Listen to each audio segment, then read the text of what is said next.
Vou chamar aqui à mesa, então, os participantes da nossa mesa redonda de hoje.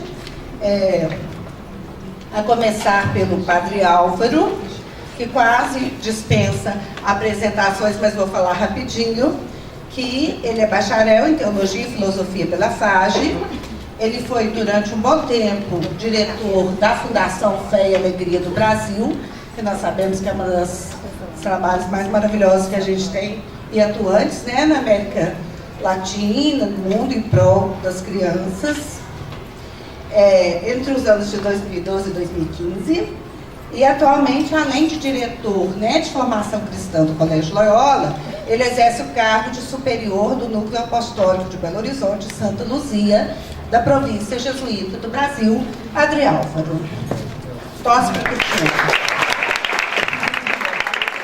Esporte Clube do Recife é o time do Padre Álvaro. Gostaria de chamar à mesa também uma super querida ex-aluna, Roberta de Mesquita, que já está ali tricotando com a professora, com a eterna professora. Tive o prazer de ser professora da Roberta.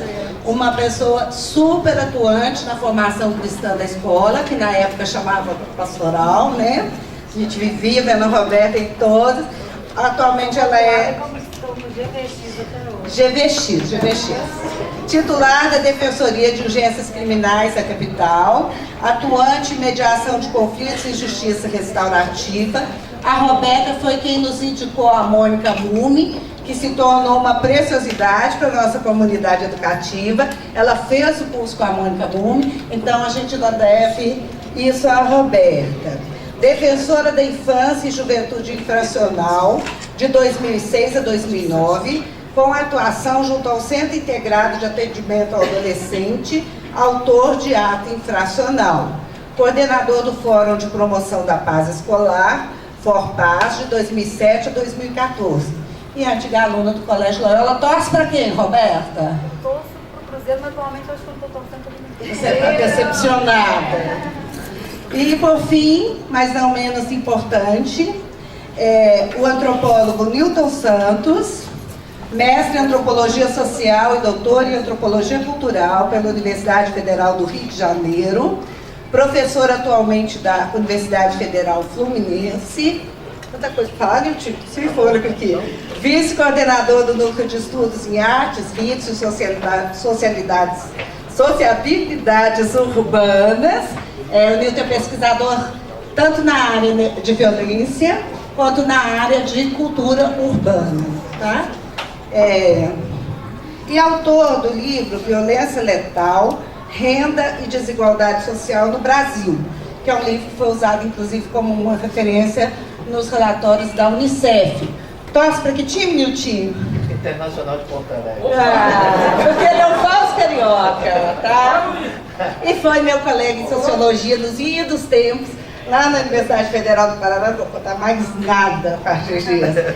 Bom, são pessoas, né, que foram convidadas para falar da questão da violência, da superação da violência, que é o tema da campanha da fraternidade, partindo das suas experiências, né, pessoais e de trabalho aí nessa área. Em nome do NEP, eu vou pedir ao Fernando que se levante aqui, só para a gente agradecer também o Núcleo de Educação para a Paz, né, que tem tentado fazer um trabalho aqui na escola, pela cultura de paz, e que também está promovendo, junto com a Semana de Arte, Cultura e Literatura, na escola, esse evento, e a gente deseja que todo mundo tenha um bom proveito dessa, né, troca de experiências, ideias e bons palestrantes. Eu desculpa, tenho que chamar. O Agripa, você nem falou nada. O Agripa é o nosso moderador do debate. Ele também atua na formação cristã, é coordenador da formação cristã do Colégio Loyola e atualmente faz mestrado em educação pela Unicim. Bom debate a todos nós. E torce Para a Bélgica. Gente, boa tarde. Em primeiro lugar, queria agradecer muito esse convite que foi feito pelo Colégio Loyola, pela minha amiga Isabel Prochado.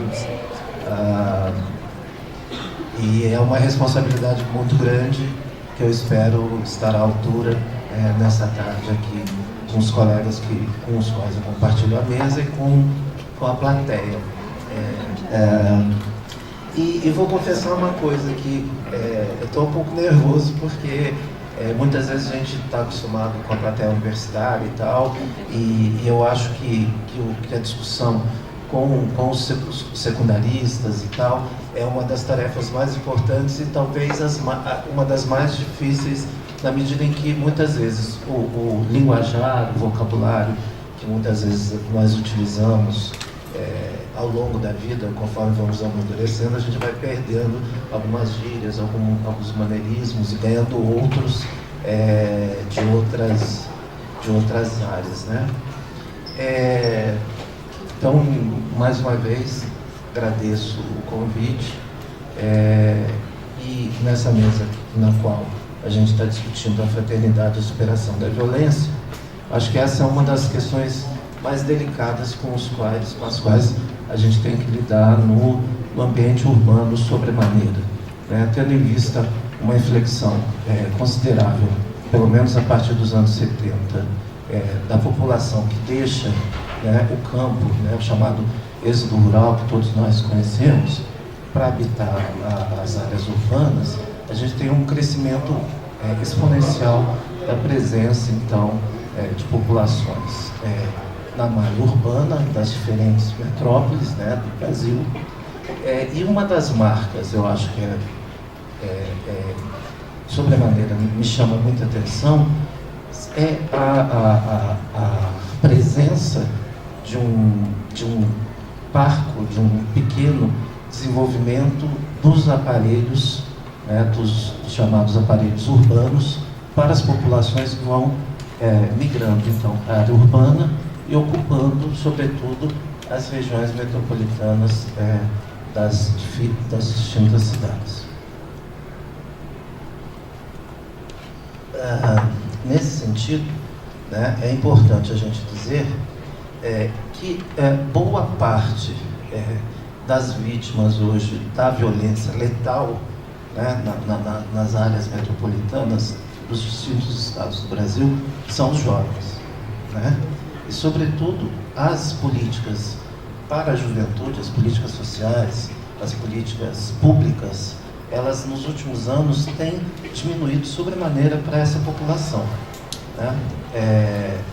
Quer dizer, em outras palavras, aquilo que deveria ser o mote fundamental para as áreas metropolitanas, para o desenvolvimento das metrópoles e dos aparelhos, digamos assim, dos aparelhos que as políticas públicas poderiam possibilitar às parcelas residentes na área metropolitana e particularmente a juventude, acabam diminuindo mais e mais. E aí, se nós formos pegar os indicadores, particularmente de violência letal, né, a gente vai ver que há uma presença bastante grande na faixa entre 16 e 22, 23 anos de letalidade dessa parte da juventude. E isso alguns pesquisadores da área chamam de uma verdadeira epidemia, né, que ela está absolutamente fora de controle, né? Os últimos mapas da violência, o último mapa da violência que acaba de sair, mostra realmente essa curva, né, de crescimento da violência letal para esse setor jovem, pobre, negro, né, e habitante dessas periferias, né, das cidades, das metrópoles, de uma maneira geral. No estudo citado pela Isabel, como vocês chamam aqui, ou vocês chamam ela de Bel? Bel. Então, no estudo citado pela Bebel, né, violência letal, renda e desigualdade social no Brasil, que eu escrevi com o pesquisador Inácio Cano, a gente chamava atenção, isso já no começo dos anos 2000, para um aspecto importante do nosso ponto de vista, que era uma combinação entre o tipo de urbanização que a gente tem nas metrópoles do Brasil, né? Por outro lado, a renda baixa das vítimas de violência, né? E um aspecto que é importante, que que são as taxas de homicídio dentro das cidades, né? Esse é um aspecto que eu venho chamando a atenção aqui ao longo da minha fala, né? O que pode caracterizar aquilo que nós chamamos de uma pobreza urbana, né? Então, essa marcação disso que nós chamamos de pobreza urbana é o fator determinante para a violência, né? E aí a gente pode falar, quando nós falamos de pobreza urbana, a gente está falando desde da falta dos aparelhos públicos, né? Postos de saúde, escola, a presença do Estado em suas diversas facetas, né? De prestador de serviços, né? Então, são aspectos sobremaneira que se compõem também com o aglomerado urbano de certas áreas. Por exemplo, no estado do Rio de Janeiro, a região metropolitana, embora você tenha muitas vezes uma renda, né? Renda do ponto de vista daquilo que cada um recebe no final do mês, né? Bastante igual, né? Ou muito parecida, você vai encontrar em municípios como Duque de Caxias, Belford Roxo, Nova Iguaçu, etc., indicadores de violência bastante agudos, na medida em que aspectos relativos à pobreza urbana, e aí a gente pode pensar, por exemplo, na presença das favelas, né, nas regiões metropolitanas, ou mesmo aqui nas cidades, nas capitais. Aqui em Belo Horizonte, por exemplo, aqui a Serra, né, uma importante favela aqui da cidade, com indicadores de violência e disso que a gente chama de pobreza urbana, que vão resultar nos indicadores de violência e de criminalidade que a gente conhece, né? No Rio de Janeiro, esses municípios que eu citei, Belford Roxo, Duque de Caxias, Nova Iguaçu, etc., né? Mesquita, etc., são municípios nos quais esse aspecto relativo à pobreza urbana é acentuada na medida em que você tem favelas, ausência de políticas públicas, ou seja, postos de saúde, escolas, etc., né? E muitas vezes a presença do Estado um tanto quanto incidido em atuações que vão resultar em mortes violentas, né? Então, se nós formos nos reportar as diversas pesquisas, né, feitas por especialistas, por estudiosos, e mesmo se nós formos olhar e perguntar às populações, de uma maneira geral, a cada um de vocês, né, esse aspecto da juventude como um elemento importante a ser cuidado, né,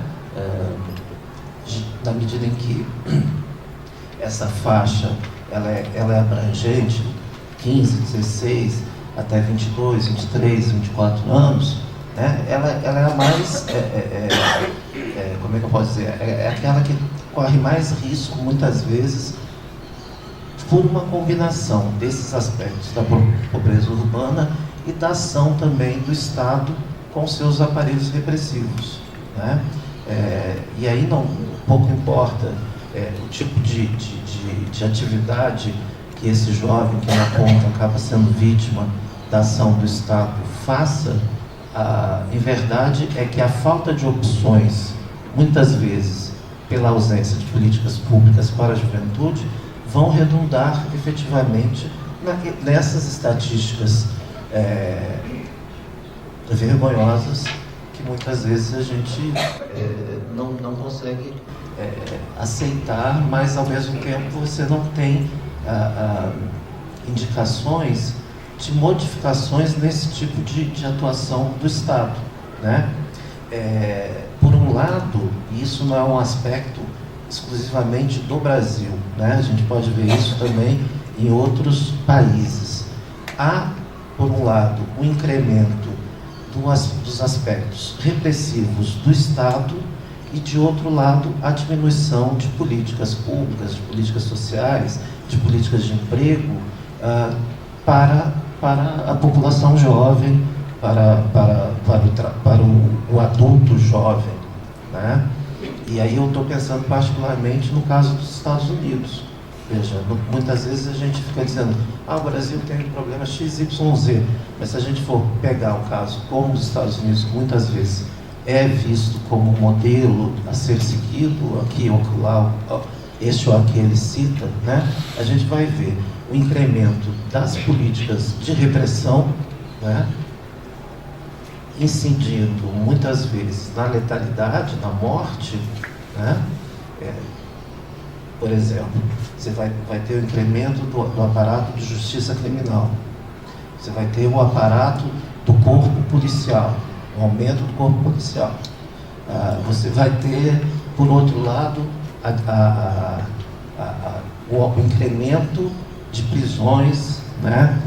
Das mais diversas naturezas, né? Desde o porte de algum tipo de entorpecente até o descumprimento de alguma pequena infração de rua, por exemplo, né? Por outro lado, você também tem nos Estados Unidos a diminuição das políticas sociais, né? Que é uma das coisas que a gente aqui nunca teve. Políticas sociais que pudesse abranger de maneira mais generosa o grosso da nossa população. Então, os Estados Unidos, que já teve, hoje começa a desmanchar aquele chamado welfare state, ou seja, em outras palavras, em português, o estado de bem-estar social, né? Aquelas garantias mínimas que todos nós reivindicamos: saúde, educação e segurança, né? Então, mesmo em países de capitalismo avançado, digamos assim, essa questão do incremento de políticas repressivas, de políticas que visam atacar o cidadão, digamos, em certa medida, e, por outro lado, a diminuição das políticas sociais, é um fenômeno que não atinge apenas o Brasil, como eu já disse, atinge os Estados Unidos, atinge os países da Europa, e quando a gente liga lá a televisão e vê, por exemplo, o aparecimento de candidatos de extrema direita ganhando as eleições nos países da Europa, né? Partidos políticos, inclusive, com colorações fascistas e ou nazistas, né? Isso incide efetivamente em políticas, no final das contas, que vão visar a diminuição daquele estado de bem-estar social que cuidava da população de uma maneira geral da Europa, incluindo aquela população que imigrou para esses países, né? Se a gente for olhar para a história dos Estados Unidos, por exemplo, os Estados Unidos é um país composto por imigrações as mais diversas, né? Uma cidade como Chicago, uma das maiores cidades da Europa, né? Ela é composta por italianos, alemães, poloneses, russos, etc., né? E hoje a gente tem, por outro lado, políticas que querem barrar a imigração de mexicanos, por exemplo, de latinos, de uma maneira geral, né? Então, é interessante a gente também olhar historicamente como é que essas questões, elas não são exclusivas do Brasil, né? Mas elas estão simultaneamente, ao longo da história, acontecendo aqui e acolá, e a gente pode estabelecer pontas, pode estabelecer elos, pode estabelecer relações entre o que acontece aqui agora no Brasil, em Belo Horizonte, no Rio de Janeiro, em São Paulo, Porto Alegre, Recife, etc., com aquilo que acontece também nos outros países, nos países da Europa ou nos Estados Unidos, né? Então é interessante a gente perceber como historicamente a gente pode estabelecer esses elos, esses vínculos, essas correlações entre contextos, claro, historicamente, com diferenças, com particularidades, mas é possível nós pensarmos correlações entre contextos nacionais distintos, mas com realidades nas quais a gente vê um avanço no desmonte das políticas sociais, mundo afora, né? E, por outro lado, também aqueles aspectos relativos à ausência ou ao desmanche das políticas de juventude e o incremento das políticas repressivas, das políticas que não levam em consideração esses aspectos da realidade cotidiana dessa parcela que eu considero que é fundamental para a gente pensar, que é a juventude, né? Então, pensar em que medida nós, como cidadãos, poderemos contribuir para pensar e para avançar na hora das nossas escolhas, né?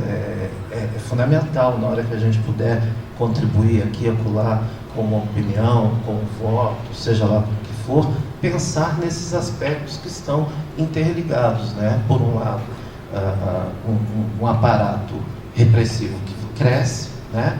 Volta e meia a gente lê ou ouve algum deputado dizendo o que está faltando é mais vagas no sistema penitenciário, é mais não sei o que, não chama mais FEBEM, Fundação Casa, enfim, não importa o nome, a tragédia é a mesma, né?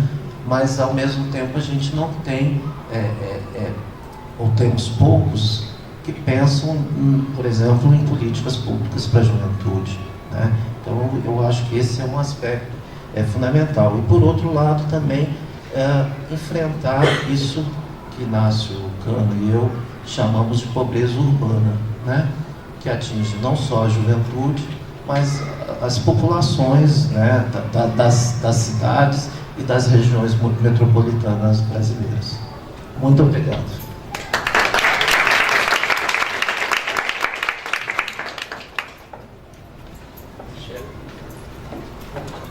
Boa tarde, gente. Estou assim, extremamente emocionada de estar aqui no Loyola. Bebel, muito obrigada por essa oportunidade. Hoje mandei para as minhas amigas, que eu já tenho vários grupos dos meus amigos, gente. 33 anos de amizade de Loyola. E aí eu mandei para um grupo, gente, esqueci de avisar com antecedência, mas estou indo dar palestra, várias são mães de alunos aqui, da palestra no Loyola, todo mundo, nossa, que máximo, né? Então eu fiquei num orgulho, eu nem contei para minha mãe e meu pai hoje, viu? Eu estou com emoção de falar. Mas assim, para mim é muito, né, eu estou muito feliz mesmo de estar aqui, né? Eu tenho muito orgulho de ter, eu posso falar isso, sou antiga aluna. Eu tenho muito orgulho de ser uma antiga aluna do Loyola, muito orgulho de ter estudado aqui do primeiro ano, hoje é o primeiro ano, na minha época era o terceiro período, né? Do primeiro ano ao terceiro ano do ensino fundamental, ao ensino médio, desculpa. Estudei a minha vida inteira aqui, né? Passei grande parte da minha vida aqui. E tive a honra, né? Aqui hoje estão alguns professores, dentre eles Bebel, a Flávia, a Sandra e o Ricardo, que na minha época a gente não chamava de Ricardo, eu vou até que perguntar o nome aqui. Continua não chamando. Então, assim, pelo nome eu não lembro. E muito, né, bacana, com cada um a gente tem uma história, né, uma experiência.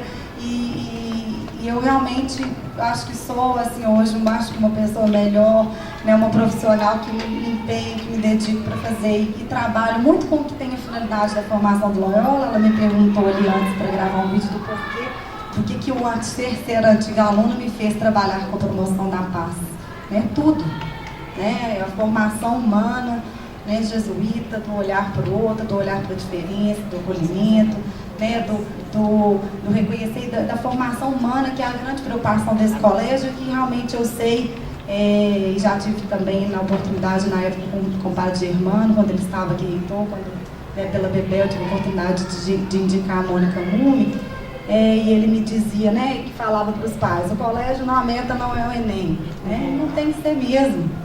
Porque, assim, eu posso dizer aqui, tanto com o Ricardo, né, com a Maria, quanto com a Sandra, com os dois, a Sandra eu peguei recuperação, com ele eu só não peguei porque eles me passaram porque eu já estava no terceiro ano e eu sempre fui uma aluna muito dedicada, né, como deu uns pontinhos no final. Mas, né, tive muita dificuldade com biologia, né, porque para mim era uma matéria que eu estava sempre pensando que existia decorar e tal, e eu sempre fui muito dedicada com o estudo, mas mesmo assim eu não consegui tudo. E isso não me fez ser uma profissional pior, né? Passei no concurso, fiz uma boa faculdade, sou uma profissional dedicada, sei, e é o principal, esse é o ponto que eu quero chegar, que é a grande diferença da formação humana do colégio. É você saber se relacionar, né? Saber lidar com outros, saber lidar com pessoas, é a grande inteligência emocional mesmo, e que hoje a gente, né, tanto falta para nós, né? Então por mais que eu não tenha talvez sido uma boa aluna na matéria de vocês, mas vocês me ensinaram muito, né, como educadores na formação, e a escola tem esse papel, né? E eu tenho essa paixão pela educação, além de ser defensora pública, e para quem não conhece, vocês são alunos, não devem conhecer, talvez vocês também da área da educação às vezes não conhecem tanto, a defensoria ainda é muito desconhecida, tem se tornado cada dia mais, mas ainda é muito. A defensoria é a instituição pública, né, responsável pela defesa das pessoas que estão em alguma situação de vulnerabilidade social. Então aí eu fico com muita vontade, porque eu trabalho atualmente na área criminal, já trabalhei na área infracional, e eu faço as audiências de custódia no momento que as pessoas são presas, né? Então hoje eu estava no presídio de manhã atendendo, então eu tenho muita tranquilidade, assim, até para falar junto com a sua fala. E aí a defensoria, então, essa é essa instituição que atua na defesa das pessoas com situação de vulnerabilidade social ou em situação de alguma hipossuficiência, que seja financeira ou jurídica, e então para as pessoas, em regra, para as pessoas carentes, né, que não têm condição de pagar advogado, mas também não apenas para aquelas que estão em alguma situação de desigualdade, que necessitam, né, daí do apoio da defesa do Estado. Por meio da defensoria, através da defensoria da infância, eu comecei a ter um trabalho, porque eu via dentro disso que o Newton está dizendo, que lá, no final, no sistema de justiça, na repressão, no sistema punitivo, né, na formação que nós temos de litigar, de punir, nós do direito somos formados para brigar, né, somos formados para processar, né, a sociedade, todo mundo, né, quer processar. Quer entrar com processo. Não, eu vou pedir uma indenização. Um dia eu falei pro meu marido que eu não ia entrar com uma indenização numa questão de um avião, ele quase me matou. Eu falei, o dano moral, tive para você, dano moral, para mim, então, assim, a gente tem essa questão de tudo, como se a justiça fosse dar conta e respostas para as situações. Como um amigo meu defensor disse, a justiça passa muito longe do fórum, né? E, na verdade, um terceiro, um juiz, né, com as suas convicções, com a sua formação, um promotor, um defensor, né, com a sua referência, que não necessariamente é a melhor, é a mais certa, é a mais correta, é a sua, né, vai decidir, né, obviamente, com parâmetros legais, enfim, mas a lei, né, existem inúmeras leis, e dentro do direito você pode dar inúmeras interpretações, vai decidir o que é melhor para a vida daquele indivíduo, daquele ser humano, né, e muitas das vezes de uma forma fria, né, num processo ali que não humaniza, que não traz a história dessa pessoa, desse ser humano, desse indivíduo. E por isso, né, eu fui buscar então um trabalho com a educação, que é o trabalho que eu acredito é o lugar, né, acho, de formação desse ser humano que vai poder contribuir para essa sociedade diferente, essa sociedade menos violenta. E vocês, alunos aqui do Loyola, né, que têm o privilégio, né, de estar numa escola, né, com uma formação tão importante, né, uma formação muito diferenciada e tudo, e de uma parte da sociedade tão privilegiada, vocês têm uma responsabilidade ainda maior, né, de trazer essa contribuição para a sociedade e fazer com que a gente tenha uma sociedade menos violenta. Então eu comecei a fazer um trabalho com a educação, e aí foi mais com a educação pública, né, durante muitos anos, ainda continuo dando palestras em escolas públicas, recentemente estive numa outra escola particular também, e a gente comecei a tratar por entender isso, o que falta, por que a violência acontece, por que ela está na escola. A escola não é um espaço de violência, a escola não é violenta, né? Se você perguntar para mim, que estudei no Loyola, para qualquer aluno que em qualquer escola, mesmo na escola pública, num local de maior exclusão social, você perguntar para o aluno o que significou a escola para você, o que foi feita a pergunta para mim hoje, ninguém vai falar, aqui foi o lugar que eu aprendi a ser violento. Com certeza que não. onde eu aprendi a ser uma pessoa melhor, onde eu tive uma formação, onde eu fiz grandes amigos, onde eu me tornei profissional que eu sou, é o espaço de formação. E daí a importância, então, da educação e de vocês, educadores, né, aí, coordenadores, assessores, né, da diretoria, alunos, de toda a comunidade educativa, de participar desse processo, de contribuir. Como, né? Como eu disse, a violência ela está aí na sociedade, intensificada, né, por essas questões urbanas que o Newton traz, né, pela questão muito do uso de droga. Tem me assustado muito lá nas audiências de custódia. A gente está até fazendo agora reuniões com a rede para tentar articular com as pessoas em situação de rua. Como tem aumentado o número de pessoas em situação de rua, isso é uma coisa que tem me assustado muito.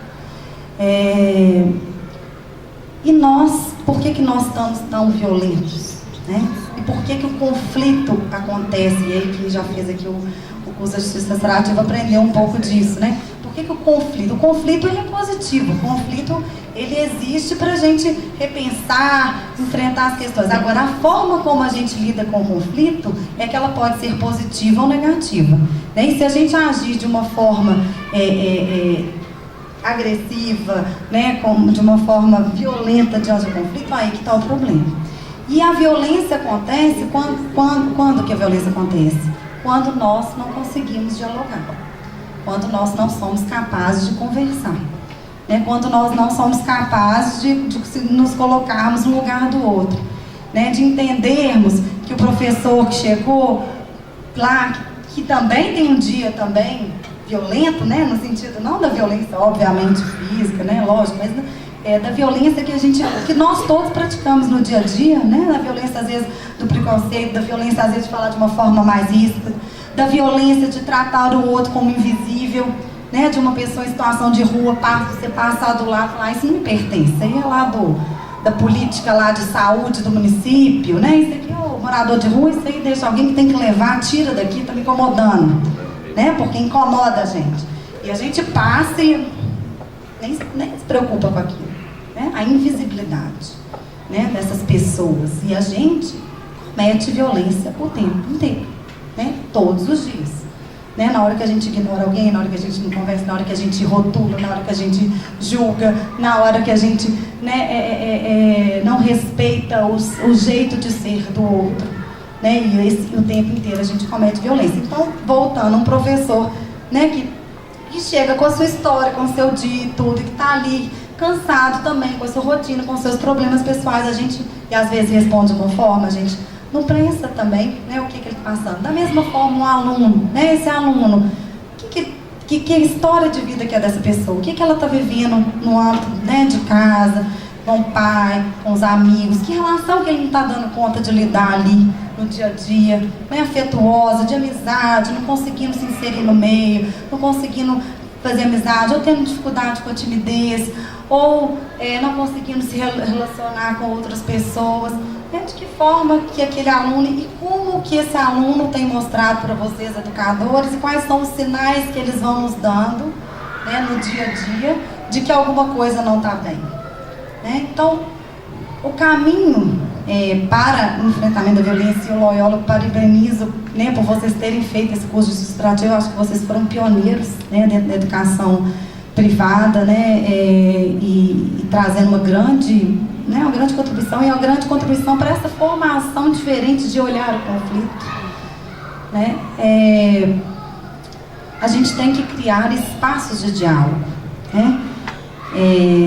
Momentos de estar com os alunos, entre os alunos, de que isso sempre na minha época era feito, né? A gente tem oportunidade aí nas aulas de ensino religioso, tinha muito, nas atividades extracurriculares, né? Tinha muito na formação, né, humana e na formação pastoral tinha muito essas questões, mas não só dos alunos, né, e dos professores, né, e um espaço para a gente cuidar da saúde emocional, da saúde mental, de nós como seres humanos, um espaço para a gente poder falar das dificuldades, das aflições do dia a dia, das dificuldades de enfrentar, do que eu não estou dando conta, do que eu estou superando. Né, um espaço da comunidade educativa como um todo, né, do porteiro, do faxina, da pessoa responsável pela faxina, da pessoa responsável pelo audiovisual, né, todos esses espaços, e da comunidade como um todo, da gente discutir o que a gente quer, como que é isso para a escola, né? Então, assim, eu até fiz uma apresentação, mas eu prefiro falar um pouco mais da minha experiência, assim, de uma forma mais... mas eu vou só... Pode passar, por favor. Porque a gente tem, né, com o Estatuto da Criança e do Adolescente, que antigamente vigorava o antigo Código de Menores, que o Newton falou aqui, que agora para essa adolescência, Newton, outro dia eu falei isso também na palestra, de falar FEBEM, né, as pessoas vão falar assim, que é isso, né? A gente está falando grego. E FEBEM é muito antigo, não é nem da minha época, né? Eu era criança quando existia FEBEM. Mas a FEBEM era esses, hoje, os centros de internação dos adolescentes que cometem ato infracional. O que é o ato infracional? É o adolescente que comete um ato equivalente a crime, né? E o adolescente, diferentemente do que é dito pela imprensa, ele é sim responsabilizado pelos atos dele na Justiça da Infância e Juventude, e às vezes muito mais do que um adulto.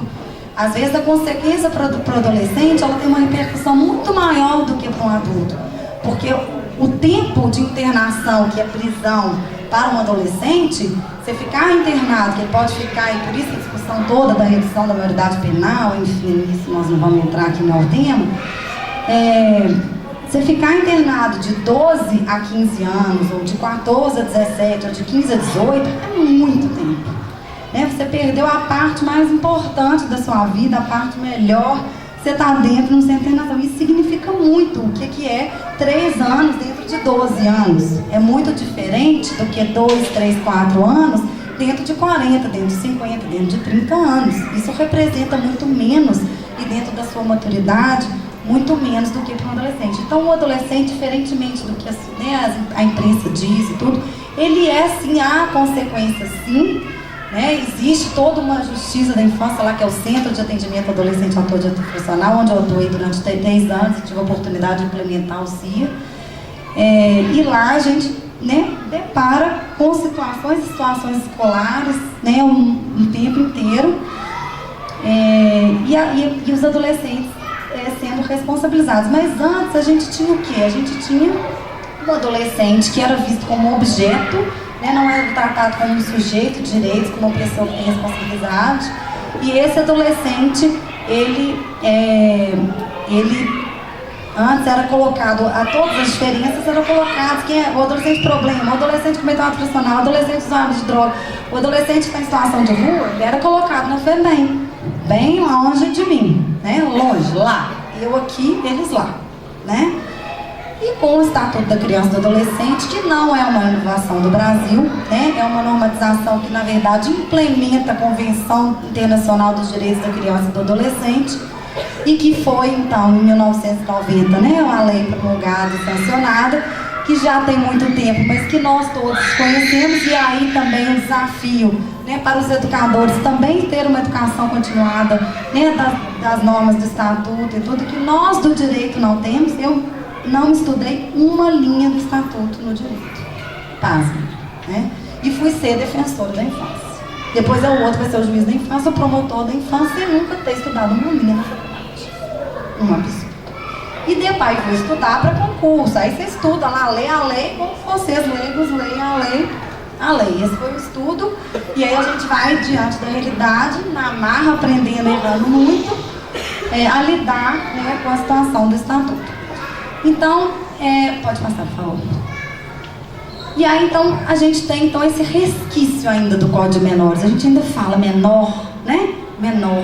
Esse nome menor, a gente diminui, é como se fosse um menor. Não é menor, né? A criança e o adolescente não são menores. São pessoas, sujeitos de direitos, que têm vontade, que têm, né, desejos, que têm angústias, que têm frustrações, que sabem o que quer, né? Que merece respeito, que merece, óbvio, mas que também tem deveres. Né? Não é uma lei para passar a mão na cabeça, não. Para cada dever há um direito, para cada direito, né? Para cada dever do professor há um direito do aluno, para cada direito do aluno há um dever do professor, da família, da escola, né? Então, para cada direito há um dever correlacionado. E é uma lei que, sim, que prevê deveres e que tem responsabilidades, inclusive para os adolescentes. Pode dar só um minutinho. Então, a gente... Não, pode voltar no anterior, por favor.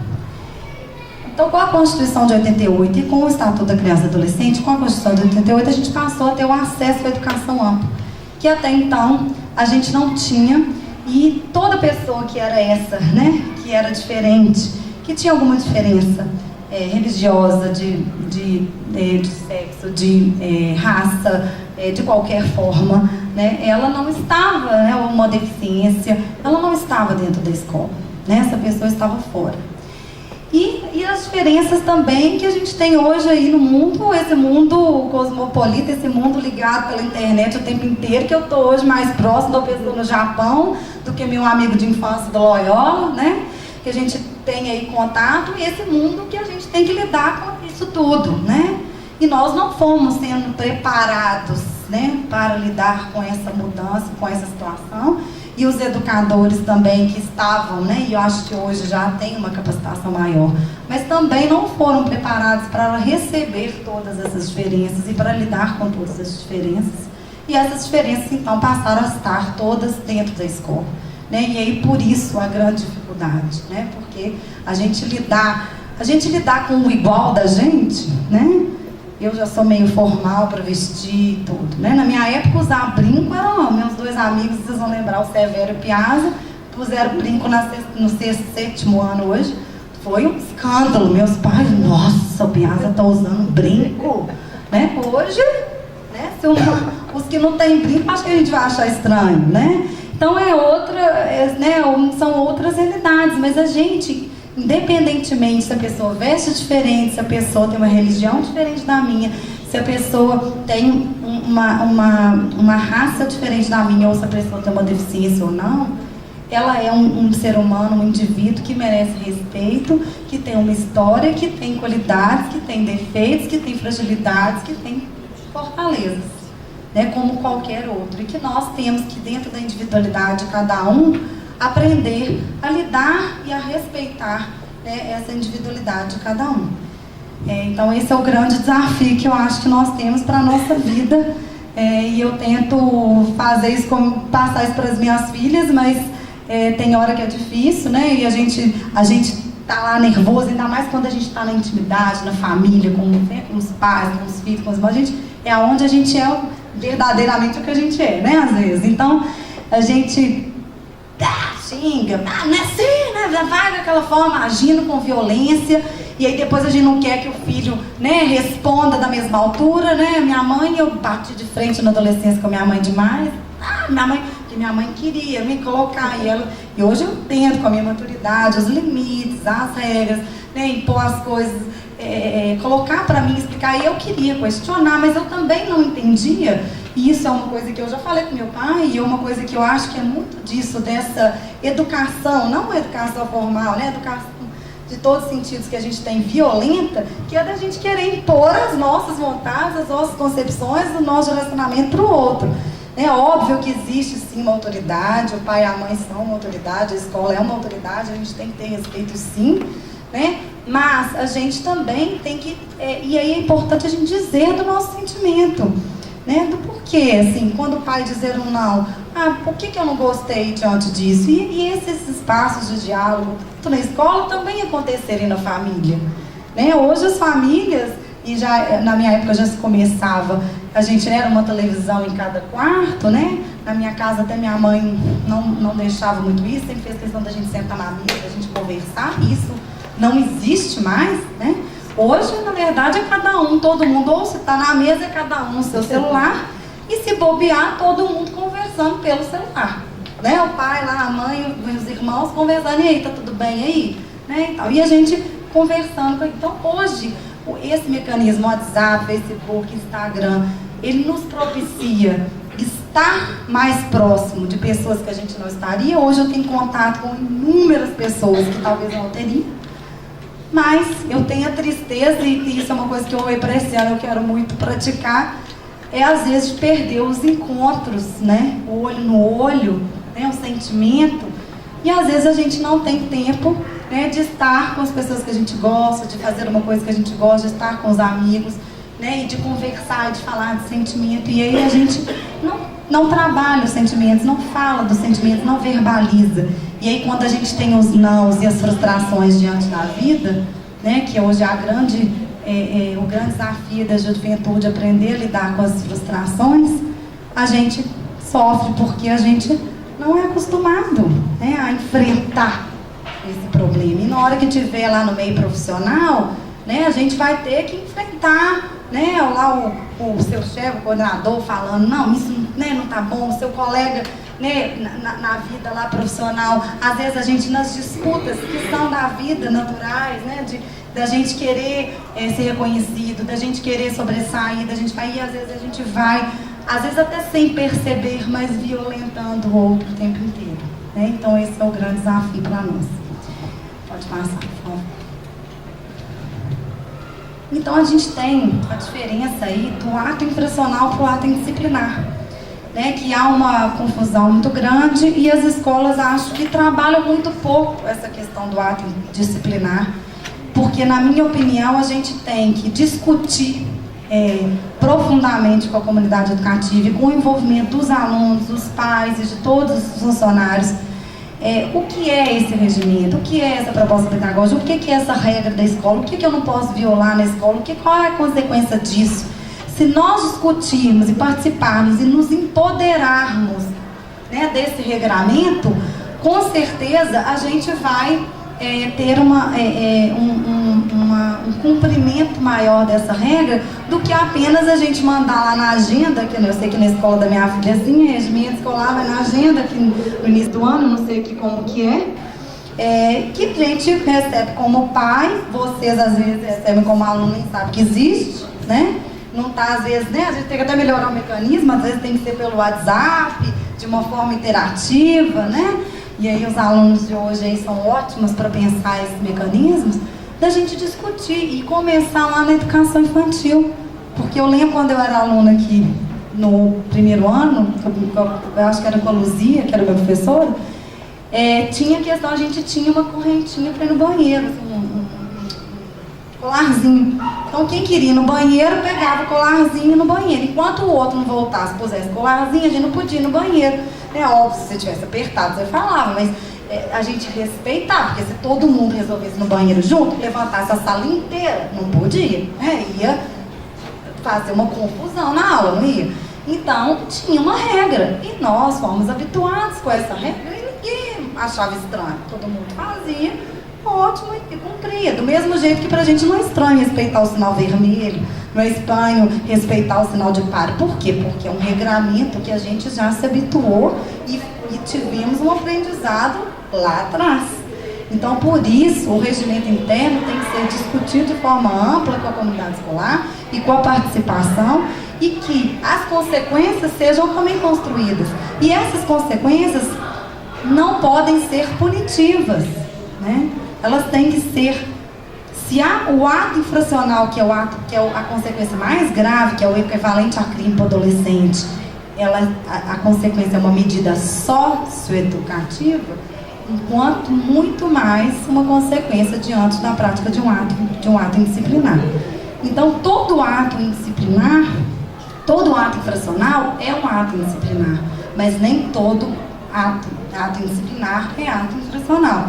A gente tem condutas que são, e aí isso também nesse mundo, né, de tudo se querer criminalizar, isso é da justiça, né? Não é da justiça, é escola, vamos dialogar, vamos enfrentar os problemas, isso não tem que ser problema de polícia, não é problema de polícia, né? Isso é um problema nosso. Aí casos do menino pegar um dicionário na escola de um outro colega ser levado para o CIA, né? Caso de estar no CIA, aí ele fica lá numa cela junto com um adolescente que cometeu um tráfico, cometeu um homicídio, cometeu um estupro, né? Então, enfim, não é um lugar é um lugar, é uma questão que a gente tem que enfrentar, discutir e mostrar que existe uma consequência, né? Mas e que isso tem uma interferência para a sua formação como indivíduo. E o Estatuto preconiza, ele fala, a pessoa em condição peculiar em desenvolvimento. Então, a criança e o adolescente estão em condição, né, peculiar de desenvolvimento. E nós temos que, com ações socioeducativas, né, ajudar esse adolescente a construir uma realidade diferente da criminalidade, né, diferente da transgressão, do conflito com a lei. Pode passar, por favor. Tá, 5 minutos. Então pode passar. Eu vou entrar mais só na questão do bullying, que eu acho que é mais do interesse de vocês. Pode passar, por favor. Pode passar. Tem os princípios do Estatuto que são aplicados também aos atos infracionais e aos atos indisciplinares, né? Então, a legalidade, a excepcionalidade da intervenção judicial, que é isso que eu já disse, pode passar. A proporcionalidade, né? A medida, a consequência não pode ser desproporcional ao ato praticado, né? Então, tem que ser proporcional e a gente sempre buscando meios, né, de solução pacífica de conflito, através da justiça extrativa, da mediação de conflitos, né, de espaços de diálogo, de construção conjunta dessa consequência. Brevidade da medida socioeducativa, isso é no caso, como eu disse para vocês, né, da internação, tem que ser o mais, e das outras também, o mais breve possível, o mais precocemente possível, quer dizer, a intervenção mais rápida, o mais imediata possível, para que ela tenha já um significado ali para aquela pessoa, para aquele adolescente, e a mínima intervenção, né, a restrição é restrita ao necessário para a realização dos objetivos da medida. Então, você não vai aplicar nada só por um caráter punitivo, né? Volta palmatória, vamos lá, né? Como existia antigamente na educação, que não era do meu tempo, e isso não é o caminho. Pode passar. Aí pode passar, isso são os outros princípios, não vai dar tempo de eu falar disso. E aí, gente, veio recentemente, né, a Lei 13.185 de 2015, que regulamentou aí a questão, né, do programa de combate à discriminação, né, ditatorial bullying. E eu, na verdade, já até dei palestras sobre bullying, tudo, eu não gosto particularmente, né, desse nome bullying, tudo virou bullying, né? Primeiro porque o bullying nada mais é do que uma forma de violência, né? Então a gente não precisa dar nome para bullying. A gente tem violência doméstica contra a mulher, né? Violência racial, violência, né? Inúmeras violências. Agora o bullying é só mais uma forma, é óbvio que tem um estudo específico, de um contexto específico. Mas eu acho que quando a gente fica aí, né, nominando, tipificando demais, e ainda agora há um projeto de lei de alteração do Código Penal que quer trazer uma conduta específica de um tipo penal do bullying, que chama, tá mais ali pra frente, que eu acho que passa só pra eu saber o nome, intimidação vexatória. Vai ser o crime do bullying, né? Então imagina na hora que a gente criminalizar isso, o que vai virar, né? Na verdade, nós não precisamos criminalizar, porque todas as condutas de bullying, e se elas forem ao ponto de serem uma conduta que é considerada equivalente a crime ou ato infracional, se praticado pelo adolescente, ela já tem as suas consequências. Ela pode ser um crime de lesão, ela pode ser um crime de homicídio, ela pode ser um crime de furto, ela pode ser um crime contra a honra, né? De difamação, de calúnia. Então a gente não precisa nominar isso, né? E além disso, é muito importante sim, porque as pessoas que são vítimas de bullying, né, em regra, né, são pessoas que de alguma forma não conseguem às vezes isso, verbalizar, se colocar, são mais, né, introspectivos, ou que estão, né, com alguma questão social, tem um perfil, né, que não consegue de alguma forma trazer, né, e aí eu sou capacitada também em mediação, e o Folger, que eu já até tive uma palestra com ele, que é o Papa da mediação transformativa, que iniciou a mediação nos Estados Unidos, ele fala que o conflito ele tem que vir, nem que seja de uma forma atrapalhada, nem que às vezes a gente vai, né, ou tem aquela raiva na hora, mas que ele venha, porque se ele vier, a gente passa a saber o que o outro está incomodado com aquilo, né? O que aquele adolescente ficou chateado, a gente verbalizou. E no momento que a gente verbalizou, a gente dá a oportunidade de enfrentar aquela questão, de buscar uma solução para aquele conflito. Então, é importante que ele venha. E o bullying aí para os educadores, eu acho que a grande importância é isso, é observar esse aluno, né, e observar o comportamento. Ele está com um comportamento mais assim, mais quieto, ou mais agressivo, né, é observar isso e procurar ter e aí nessa escola que tem toda essa preocupação com a formação, o que está se passando na vida desse adolescente. E às vezes, eu vou só concluir porque essa parte é importante, eu acho que principalmente para os adolescentes, a gente dá um apelido, às vezes a gente acha que é até um tom de brincadeira, né? Eu fui muito, assim, meus professores devem lembrar, meus colegas tinham até um negócio que chamava VT. Você vai lembrar disso, Bahia? Os meninos levantavam assim, VT. Era velho truque.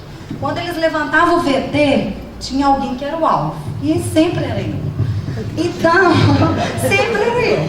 E aí passava caneta amarela na carteira inteira, eu punha o braço, quando eu levantava, meu braço todo amarelo. Já puseram taxinha em eu sentar. Eu já levantei do quadro, assim, soprava giz na minha cara, sabe? Então era aquelas coisas. E eu, na verdade, tinha tudo para ser eu. Eu sofri bullying, com certeza, muito. Mas eu não fui uma vítima de bullying, por quê? Porque eu conseguia me compensar de outras formas, me sobressair de outras formas e colocar para fora e me inserir e não me sentir menos porque eu era assim. Eu era que caía, até hoje eu sou, né? Na minha turma, as meninas, nós vamos fazer uma viagem de 40 anos, tô ficando velha. Nós vamos fazer uma viagem de 16 mulheres do Loyola de 40 anos. E aí as meninas, ai meu Deus, qual que vai ser da rola? Uma vai derrubar uma dentro da piscina, não sei o que, né? Eu sempre fui desastrada, estabanada, aqui né, interrompe todo mundo, aqui cai demais. Então, e essas rotulações. E eu tive muitos rótulos, muitos apelidos, né? Eu fui saber depois que eu formei que meus amigos me chamavam entre os homens, né? De mimosa, que era vaca de teta grande. Né? Eu tinha peitão desde nova, né? Eu era choquito, meus amigos falam até hoje, lotada de espinha, cabelo desse tamanho, aparelho, né? Eu era naqueles tempos, né? Que hoje ainda existe, não tinham, né? Pessoas, infelizmente, negras na escola, então eu era a negra da escola, né?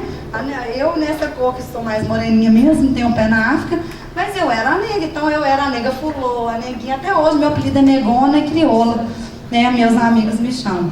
Mas para mim isso não significou, mas para muitos isso tem um significado muito ruim. E vou dar um exemplo. Tem um ex-aluno do Loyola, eu posso nominar ele, que ele é uma pessoa bacanésima, tenho certeza que ele não se importaria. O apelido dele é Febem, viu, Nilton? E por que é Febem o apelido dele? Porque toda pessoa que, um adolescente que vai Febem, os adolescentes que são presos, uma pessoa que é presa adulta, o que acontece quando ela é presa? Raspa a cabeça, não é? E ele, no 5º ano, 6º ano, raspou a cabeça. E aí ele chegou, aí um outro amigo meu que já era sempre daqueles brincalhando, isso aqui é o Febem, né? E desde então ele é o Febem, né? E hoje ele é dono de uma construtora, graças a Deus com muito orgulho, né? Do meu ano, com trabalho, ele e um outro colega nosso do meu ano, tem uma construtora aí conceituada aqui em Belo Horizonte. Um dia eu encontrei com ele no Minas e eu até esqueço o nome, tipo o seu, meu mãe. Ô Febem, né? Aí ele falou assim, Roberta, você acredita que eu sofri tanto com esse meu apelido de Febem? Mas eu tinha uma raiva, que eu não vou falar o nome do outro, né? Para não expor, do fulano que me explicou o nome. E aí ele foi me contar a história do Febem, que eu nem sabia que era porque do né? E aí quem comete o bullying não é só o agressor, né? Nós também, eles falam no bullying a testemunha, né? Quem também se omite, quem repete, quem faz, né? Também comete, né? Então, eu, até hoje, estou praticando, né? Bullying e violência com ele, quer dizer, chamando ele de Febem e nunca soube que era uma coisa que tinha tido um significado tão ruim para a vida dele, né? Então, é nesse sentido, né, que eu gostaria de falar muito mais, mas o tempo é pouco, mas né, provocar em vocês isso, assim, né? A reflexão, né, da gente, do desafio, da gente tentar ser menos violento no nosso dia a dia, da gente respeitar mais o outro na sua diferença, da gente conversar mais, dialogar, né, com nossos pais, com os nossos filhos, com nossos irmãos, com nossos colegas, com nossos professores e procurar respeitar cada um dentro daquilo que é da sua individualidade, de cada um, que cada um é mesmo. Muito obrigada pela oportunidade. Estou muito honrada. Obrigado, Roberta. Então, nós vamos passar agora a palavra para o Padre Álvaro. O Padre Álvaro nos falará de um tema contemporâneo e urgente: fraternidade e superação da violência. Estar ao lado de gente assim, preparada, inteligente e vivida é bom, né? Porque eu sou mais jovem, então... Nem tanto, Roberta, nem tanto, olha lá. Então, o que eu trago é uma abordagem Só para a gente retomar um pouquinho, por que desse tema dentro desse contexto e essa escala, eu acho que é algo que eu embasar, né? Então, o tema geral da campanha da Fraternidade 2018 era esse, era de construir a fraternidade, promovendo essa cultura de paz. Então, a gente sai fora hoje desse espaço e o que a gente vê, eu acho que nos ajuda a alcançar esse objetivo, né? E esse tema mesmo da reconciliação e da justiça, porque eu digo que o meu trabalho, cada dia eu tenho tomado mais consciência disso aqui, Roberta, esse trabalho da reconciliação. O Papa Francisco tem insistido sobre a questão da reconciliação. E eu preciso, com essa dinâmica que a gente tem desenvolvido na formação cristã, a gente precisa realmente ajudar o pobre a se reconciliar consigo mesmo, para reconhecer todo o potencial que tem, né? E a partir daí dizer, não, eu não sou o pior da situação. Esses dias a gente vai trabalhando e vai vendo adolescentes, por exemplo, em uma situação dizendo assim, eu não sou mais piada para os outros, então o bullying já não vai me fazer efeito. Então nós tivemos uma explosão de fala esses dias em um dos DDFs. Então isso é estrondoso para a comunidade. Então é aquele que sofre se reconciliar consigo mesmo. Também por parte daqueles que têm recurso, se reconciliar consigo mesmo. Porque muitas vezes as pessoas tentam ajudar alguém em situação de rua, ou um projeto que seja com adolescente, mas com o desagrado de consciência. Então tem cuidado também com isso. Também ajudar o processo de reconciliação entre o bairro que nós moramos e que estudamos e os bairros da periferia. Porque essa reconciliação ela tem que existir, porque a gente corre o risco de querer tanta câmara, tanta segurança em volta do Loyola, que lá vai faltar câmara, vai faltar segurança, vai faltar alimentação, vai faltar tudo. Então essa reconciliação entre a realidade dos espaços pobres e a realidade nossa que vivemos aqui, ela precisa realmente acontecer. Isso e vice-versa, tanto de lá, para perceber, não como aqueles adolescentes que passam com a mochila fina, bonita, um celular de primeira, mexendo na rua, e eu estou passando fome, ou estou numa situação de miséria, e eu me sinto agredido. Porque pegar a palavra agressão, a gente vai partir desse princípio, a palavra agressão ela vai ter a mesma origem da palavra degraus, graus. Então não importa quem está na parte de cima ou na parte de baixo. Às vezes a gente adolescente, ou a gente jovem, ou a gente adulto, a gente pode inconscientemente pensar que nós estamos no degrau de cima e o outro tem que nos aceitar a partir disso. E eu agrito. Mesmo sem querer. E às vezes pode ser o contrário, o caso que você dizia, o caso da mãe em relação ao adolescente, o adolescente em relação à mãe, ou do professor em relação ao estudante, o estudante em relação ao professor. Então o tempo inteiro nós vamos ter que parar e pensar, para que degrau nós estamos? Por que eu estou me achando no degrau acima do outro, a tal ponto de agredir? Porque agredir é eu pensar que estou no degrau de cima. E aí eu as marco. Então vejam que são diversas formas, diversos meios, e a gente tem que ter cuidado, inclusive, para não agredir o outro. As violências sutis, né? Então esse caminho de superação. Dentro dos objetivos específicos, são vários, mas eu acho que esse de anunciar a boa nova da fraternidade é algo que é muito importante dentro da comunidade. Identificar esse alcance da violência que o Newton trazia para a gente, quanto é grande esse alcance, e ao mesmo tempo pensar métodos, como dizia a Roberta, de justiça, de superação, esses caminhos de superação. O quarto objetivo específico era esse de valorizar a família e a escola como esse espaço de convivência, porque corre-se o risco de não se valorizar a escola como esse lugar, simplesmente como lugar de vou para aprender algo e volto para casa com as tarefas cheias. Era isso que você dizia, os valores que podem nos ajudar a construir esse processo. E por fim, apoiar esses centros de direitos humanos, que muitas vezes aqui como escola, a gente recebe demanda, porque você imagina, alguém da nossa escola que precisa fazer um tratamento de quimioterapia é uma realidade. Mas alguém que precisa ir da nossa escola, fazer no Mário Pena, e ter que rolar fila, e sofrer tudo aquilo que muitas vezes precisa sofrer, falta de transporte para chegar até o hospital. Então a nossa pergunta é, como o nosso voluntariado educativo ele pode nos ajudar a diminuir essa violência? Se a gente não consegue realmente sanar essa violência, mas pelo menos diminuir o ato de se aproximar da pessoa que está sofrendo, o ato de... Então, essas são iniciativas pequenas, eu diria, mas que buscam realmente dentro do colégio a gente trabalhar. Então, acho que pouco a pouco a gente vai ajudando a igreja a alcançar esses objetivos. As múltiplas formas de violência, acho que já foram colocadas aqui, mas eu gostaria de destacar algo que eu também observo em relação ao colégio. Essa aparente proteção, seja nossa enquanto instituição, ou seja dos pais, ela causa isolamento. Então, eu me isolo do inimigo, mas eu corro o risco de me isolar de alguém que poderia ser meu amigo. Então, eu fico alguém temeroso. A gente tem que perceber se somos assim, se estamos sendo vítimas desse tipo de violência. Uma violência que eu diria que está instalada e que esse isolamento vai mantendo essa distância entre as pessoas. Então, um dos maiores desafios é, como dizia o Newton, a questão da segurança pública, dessa perspectiva de promoção da cidadania. Aí eu gostei muito da fala da Roberta, quando ela diz assim, olha, não se trata de ser menor, é como a gente dizia, existe o ensino médio. Médio é porque tem o outro que é em cima. Né? E um dos grandes que tivemos aqui nas Minas Gerais, exclusivamente em Belo Horizonte, que era o Dr. Clóvis Salgado, dizia, não deve ter ensino médio. Porque ele dizia médio porque existe o superior.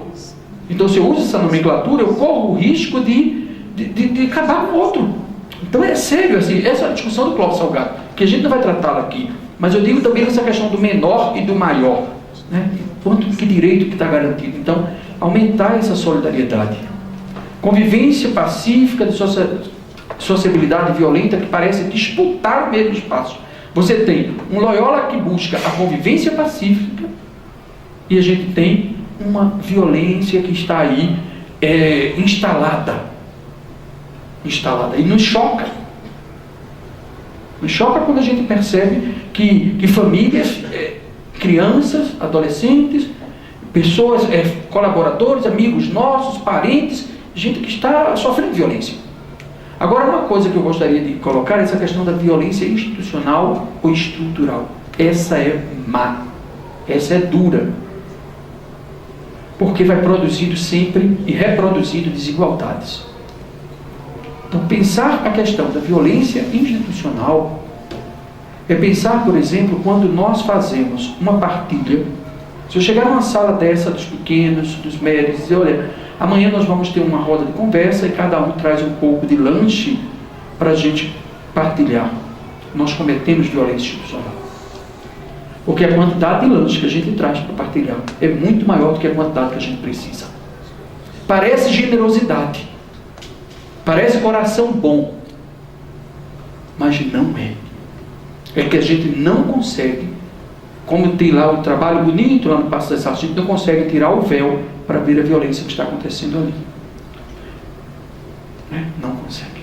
Porque tem que tirar o véu mesmo. Perceber que nós estamos tendo muito maior disponibilidade, porque está faltando a outros. E se nós decidirmos fazer algo assim, dizer, olha, nós vamos reservar, isso é sério, as crianças não dão conta. Vocês precisavam ver situações concretas em que as crianças não dão conta de não comer tudo aquilo e ao mesmo tempo ter que dizer, não vai levar mais, nós vamos reservar para mandar para uma instituição. Elas sofrem com isso. Porque estamos dentro de um contexto social concreto e que nós, como educadores, temos essa obrigação, sabe? De procurar ir vencendo essa violência institucionalizada, porque ela está aí. Eles não conseguem enxergar, é duro, porque não conseguem enxergar. Então, eu digo, como é que eu, como diretor, professor, podemos ajudar a superar essa múltipla forma de violência institucionalizada? Excesso, por exemplo, de papel, é uma coisa que a gente o tempo inteiro vai ter que estar lidando. Né?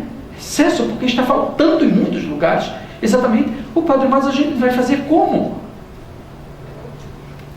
A questão é, será que temos realmente essa capacidade de dizer, isso aqui nós reservamos para poder trabalhar em cima dessa questão? Essa parte aqui nós não vamos usufruir para que não falte a ninguém? Então é um processo realmente que eu diria teológico, porque é Deus que faz. A gente não consegue sozinho não, que a gente termina reproduzindo essas desigualdades. E essa cultura de violência que está aí, da violência cultural, que ela é terrível, porque impõe realmente condições, e vai dizer para a gente, olha, você não tem culpa de que esses meninos foram encontrados mortos no mato. E a gente vai dizer, claro, por ele ser drogado, ele é marginalizado, e aí por isso ele está assassinado aí, dentro do mato.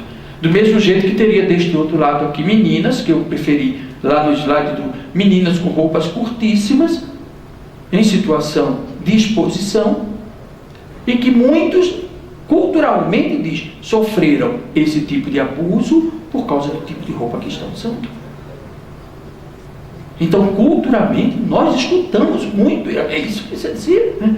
Então, entender que essa dose de violência ela é altíssima e que precisamos... Aí vejam que uma expressão que é bem nossa, que a gente conhece, viu?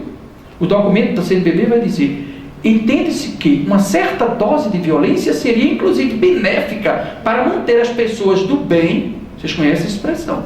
Coisa do bem, não sei o que, não sei quem é bem. Mas aqui tem pai do bem, mãe do bem, vó do bem, tudo do bem, não é? Então a gente fica se estranhando e dizendo, pessoas do bem, longe do dar o crime. Quer dizer, se ele sabe que pode ser punido, que pode sofrer, que vai encontrar com a Flávia lá, então por causa disso é que ele não faz.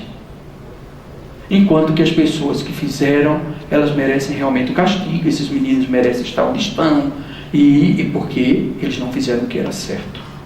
Então nós muitas vezes reproduzimos, até mesmo mentalmente, esse tipo de raciocínio. Um raciocínio que justifica a violência. Por isso o cuidado que precisamos ter com a construção do silogismo que fazemos. A construção da frase que muitas vezes passa no nosso coração. Então, como escola, como instituição, como família, precisamos nos examinar, né? Inácio vai dizer, se examine. Então, essas vítimas de violência todas que já foram colocadas, que a gente já conhece, mas eu destacaria a última questão de vítima contra o migrante e o refugiado. Então, hoje é uma realidade do mundo em que milhões de pessoas passam de um lado para o outro e que sofrem violência. Quando eu estava na Espanha, na Praça de Madrid, uns moços de outro país jogavam dinheiro no chão para que moças e mulheres romenas pegassem. Então eles pegavam, não eram espanhóis, eram de outros países que estavam por lá, estavam na praça, e as moças foram pedir uma colaboração, porque o seu país estava em situação de fome, e elas lá iam acabadas, as pobres, e esse moço jogava dinheiro para elas pegarem na distância.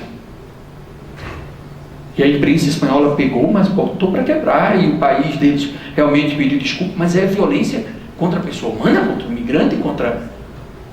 Eu, por exemplo, eu sou parente de italiano, por causa do sobrenome 1, o sobrenome 2 é parente de judeu, que foi para o sertão de Pernambuco, e aí é outro. A cidade onde eu morei, onde eu nasci, é o nome de um santo espanhol, e eu não tenho como dizer que não sou migrante. Nenhum de nós temos condição de dizer que não somos migrantes, de uma forma ou de outra, porque ninguém que está aqui deste grupo é realmente dos povos originários. Nós temos essa mistura. Então é um tipo de violência que eu acho que hoje mereceria um aprofundamento maior da nossa parte de Constituição. Agora, na Sagrada Escritura, aí a gente tem que pegar um pouco da teologia, como dizia Bebel. Padre Alves nos ajuda a compreender por aí. Então, no Antigo Testamento, a gente muitas vezes tem uma ideia de Deus bastante equivocada, e um Deus que passa pela violência. Agora, uma leitura atenta vai nos ajudar a compreender o que é que os textos gostariam de nos dizer. Porque os textos não são concomitantes ao processo de desenvolvimento o texto, à medida que as comunidades, a sociedade já estava bastante desenvolvida, que os textos nasceram.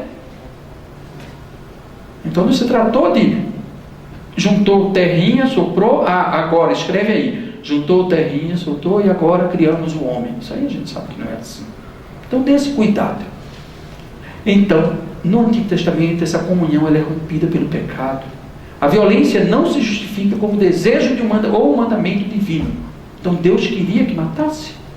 Não.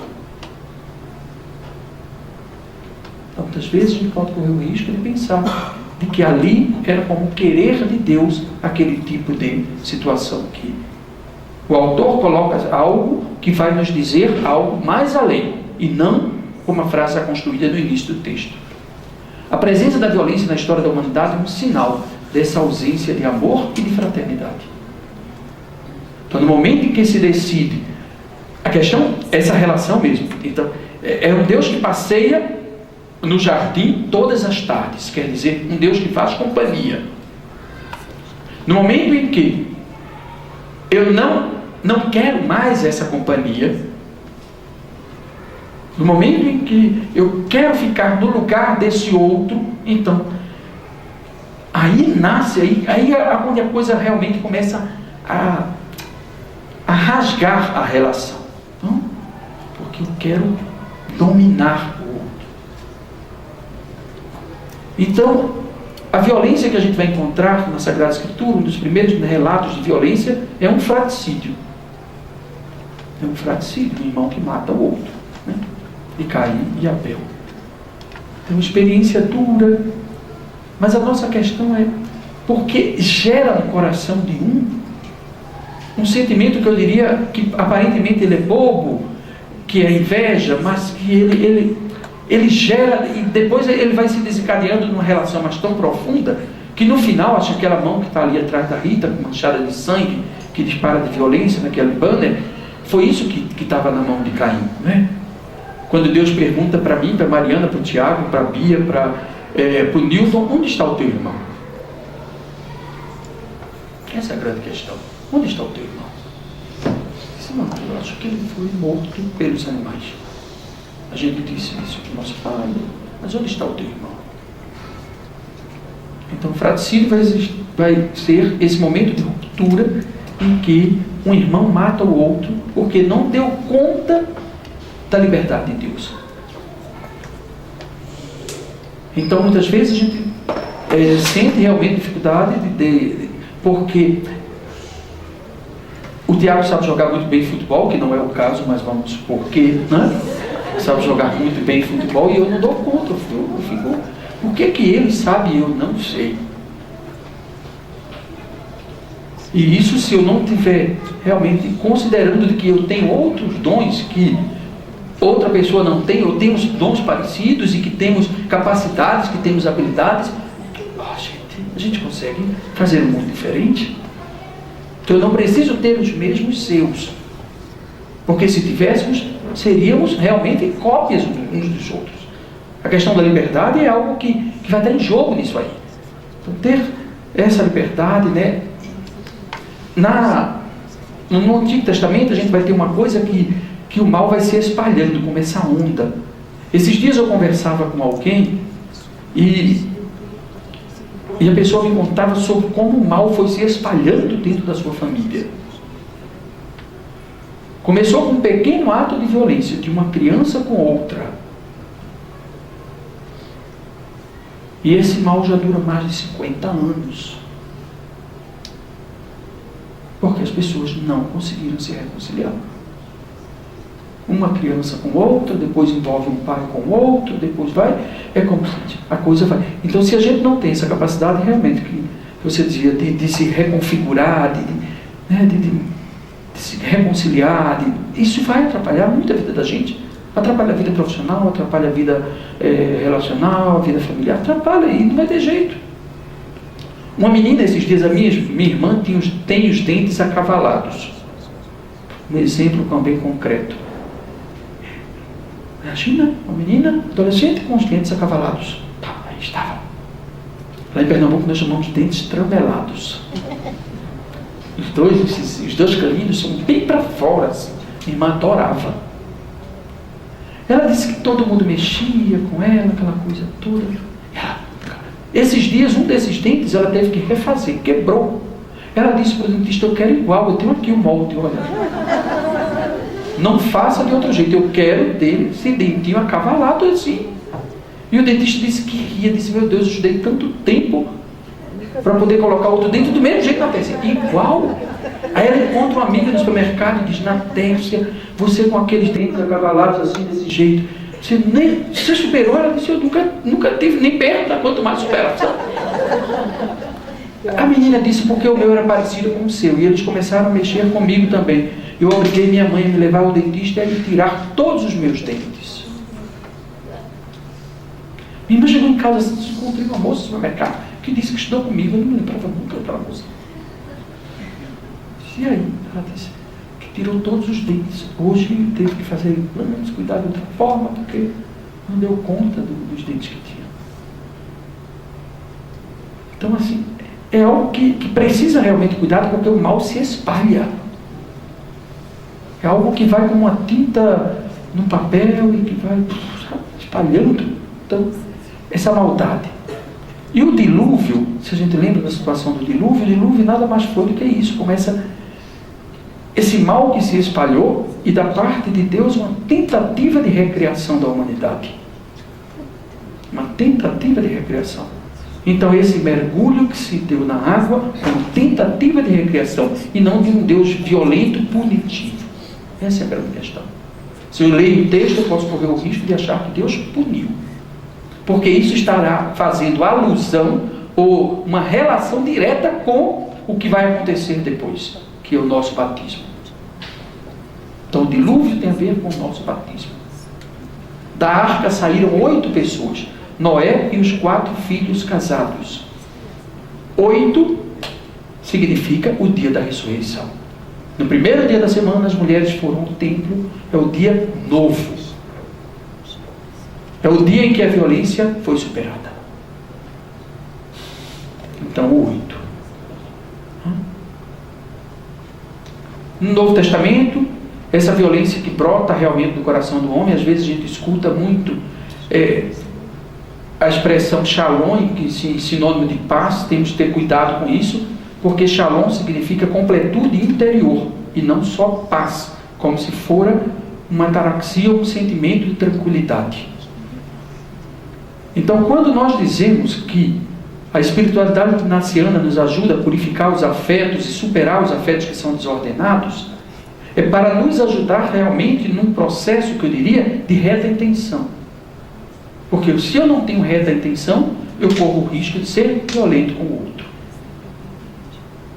Então, se eu sei que minha obrigação enquanto pessoa é cuidar do outro, se eu tento manipular, estou agredindo, porque eu não estou considerando os degraus. Segundo, é que eu não vou ter pureza de intenção. Então, shalom significa esta pureza de intenção. Então, é uma palavra realmente hebraica que a comunidade judaica usa muito e que significa completude interior. Quer dizer, alguém que não quer outra coisa a não ser fazer o bem do outro. E mesmo assim, a gente pode correr o risco de ser violento por causa dos nossos afetos. Às vezes, por exemplo, um pai, uma mãe gosta tanto de tudo, mas às vezes super protege. Então isso também se torna uma forma de violência culturada e institucionalizada, que vai se dando na casa e depois ele não se percebe que cresceu uma pessoa frágil demais. Então essa questão da reta intenção, do cuidado e o examinar-se contínuo é que vai nos ajudar realmente a ir pouco a pouco melhorando, né? Então a igreja, aqui essa última fala, já é a fala do Papa Francisco, que nos convida realmente a esse diálogo. Deixar de lado o ressentimento, a raiva, a violência, a vingança, é uma condição necessária para viver como irmãos e irmãs e superar a violência. Sejamos protagonistas. Protagonistas de quê? Da superação da violência, nos fazendo arautos e construtores da paz. Me chama a atenção que também um cartaz parecido com uma frase muito parecida com uma daquelas que está lá perto da capela, que tem várias frases, inclusive do Papa Francisco. Ele diz: uma paz que é fruto do desenvolvimento integral de todos. Então vejam como está forte dentro da gente aqui enquanto escola. Desenvolvimento integral de todos. Uma paz que nasce de uma nova relação também com as outras criaturas, com a natureza, aí estamos. A paz é tecida no dia a dia com paciência e misericórdia, no seio da família, na dinâmica da comunidade, nas relações de trabalho e na relação com a natureza. São pequenos gestos de respeito, de escuta, de diálogo, de carinho, de cuidado com os outros. Então, ações realmente para a superação da violência Nós conhecemos pessoas, famílias que buscam essa superação da violência, de fomentar na comunidade. A escola vai ter que entrar no coração da gente e passar o resto do ano e o resto da vida, como essa cultura da fraternidade. Eu reconhecer dentro da sala de aula, com o meu aluno, com o meu professor, com o meu irmão em casa, com a pessoa que está na rua, que eu não sou adversário dele. Eu sou irmão. Eu não sou adversário.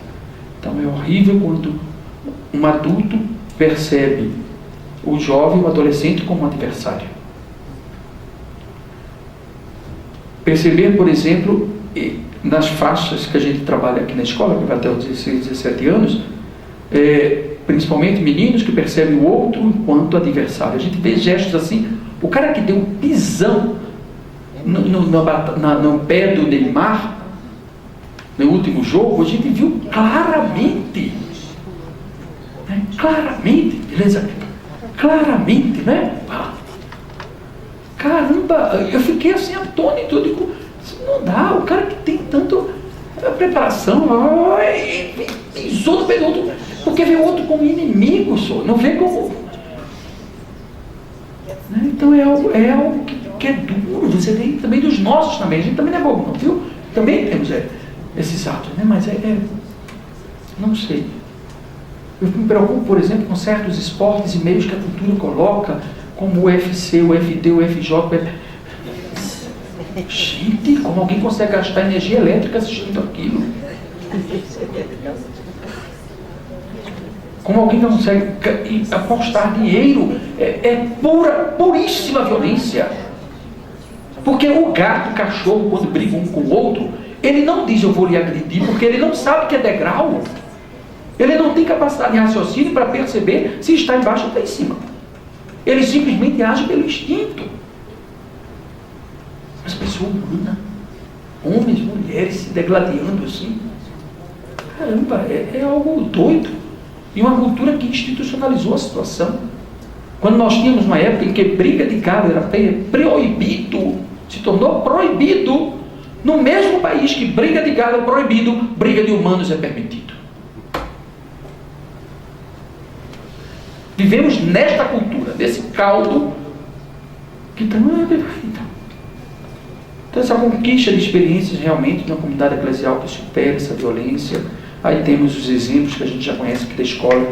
Louvo e agradeço a Deus por isso, por essa questão da justiça restaurativa. As obras sociais que nós conhecemos da igreja e fora da igreja, que trabalham nessa questão da superação da violência. E por fim, a oração da campanha da fraternidade foi a última coisa que eu coloquei para que vocês pudessem começar o debate conversando com Deus. Podemos rezar juntos? Deus e Pai, nós vos louvamos pelo vosso amor e vos agradecemos por enviar Jesus, o Filho amado do nosso irmão. Ele veio trazer paz e fraternidade à terra, e cheio de ternura e compaixão, sempre viveu relações repletas de perdão e misericórdia. Derrama sobre nós o Espírito Santo, para que com o coração convertido acolhamos o projeto de Jesus e sejamos construtores de uma sociedade justa e sem violência, para que no mundo inteiro cresça o vosso reino de liberdade, verdade e de paz. Amém.